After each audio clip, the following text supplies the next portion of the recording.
Khotimah sebagai peserta Latsar CPNS 2022, golongan 2, angkatan 2, kelompok 4, absensi 8. CPNS Formasi Pengelola Keuangan Dinas Sosial Pemberdayaan Perempuan dan Perlindungan Anak Kabupaten Gunung Kidul.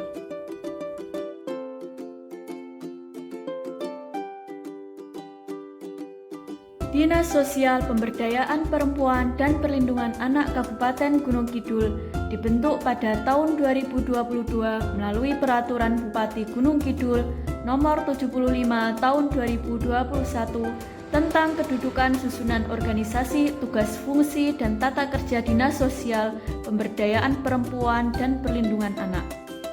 Dinas Sosial Pemberdayaan Perempuan dan Perlindungan Anak dibentuk berdasarkan evaluasi SOTK hasil peleburan Dinas Sosial atau Dinsos dan Dinas Pemberdayaan Perempuan Perlindungan Anak Keluarga Berencana Pemberdayaan Masyarakat dan Desa atau DP3A BPM dan KB Kabupaten Gunung Kidul.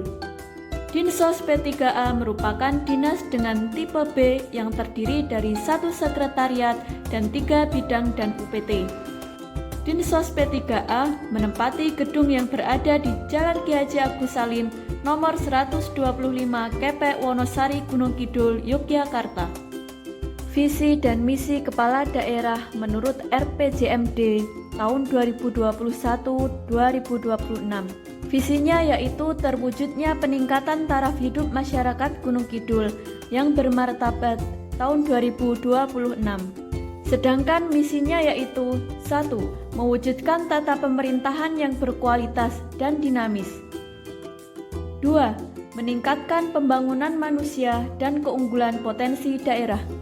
Visi misi Dinsos P3A mengacu pada visi misi Bupati Gunung Kidul 2021-2026. Kinerja dan pendanaan pada sasaran strategis Dinas Sosial Pemberdayaan Perempuan dan Perlindungan Anak, yakni meningkatnya kemandirian masyarakat secara ekonomi dan sosial. Sasaran strategis ini mengacu pada misi kepala daerah yang kedua, yaitu meningkatkan pembangunan manusia dan keunggulan potensi daerah.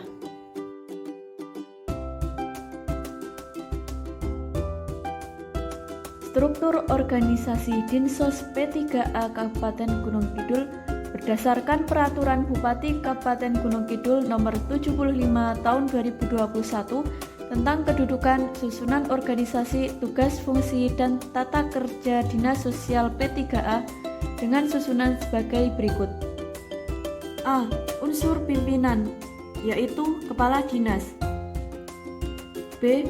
Unsur pembantu pimpinan, yaitu Sekretaris, yang membawahi sekretariat yang terdiri dari subbagian perencanaan, subbagian keuangan, serta subbagian umum. C. Unsur pelaksana, yaitu 1. Bidang penanganan fakir miskin yang terdiri dari seksi bantuan sosial, seksi perlindungan dan jaminan sosial, dan seksi data kesejahteraan sosial. Kedua, bidang rehabilitasi sosial terdiri dari seksi kelembagaan sosial, seksi disabilitas dan lanjut usia, dan seksi rehabilitasi anak dan tunas sosial. Yang ketiga, bidang pemberdayaan perempuan dan perlindungan anak terdiri dari seksi pemberdayaan perempuan dan seksi perlindungan anak. Saya sebagai pengelola keuangan membantu tupoksi sebagian keuangan sebagaimana dimaksud dalam pasal 12 ayat 1 huruf A mempunyai tugas A. Menyusun rencana kegiatan sebagian keuangan.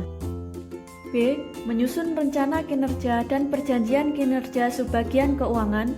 C. Mengelola administrasi keuangan, verifikasi, dan perbendaharaan dinas, menyusun laporan keuangan. D. Menyiapkan bahan perhitungan anggaran dinas. E. Melaksanakan reformasi birokrasi, sistem akuntabilitas kinerja instansi pemerintah, zona integritas, dan budaya pemerintahan subbagian keuangan. F. Menyelenggarakan sistem pengendalian intern subbagian keuangan. G. Menyusun dan penerapan norma, standar, pedoman, dan petunjuk operasional di bidang administrasi keuangan. Dan H. Melaksanakan monitoring, evaluasi, dan pelaporan kegiatan subbagian keuangan.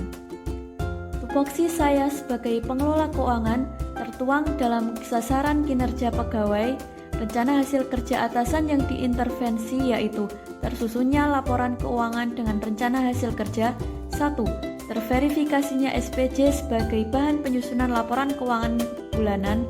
2. Dokumen laporan akuntansi keuangan. 3. Dokumen laporan keuangan akhir tahun. 4. Dokumen bahan tanggapan pemeriksaan. 5. Dokumen laporan keuangan semesteran. 6. Dokumen laporan keuangan tribulan. Dan 7. Dokumen laporan prognosis realisasi anggaran.